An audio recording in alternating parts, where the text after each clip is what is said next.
a couple pro tips. I know in a lot of videos and a lot of trainers out there, they want to do everything from the ground and they want to do it on the line.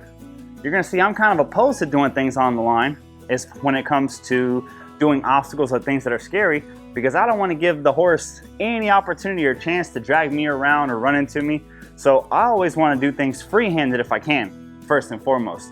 So this is the groundwork of how I'm going to get any horse to start giving effort to being an obstacle course.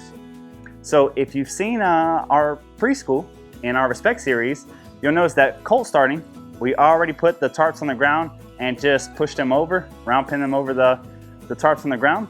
Today we have inside of our round pin a cowboy curtain. You see it hanging in the back side there.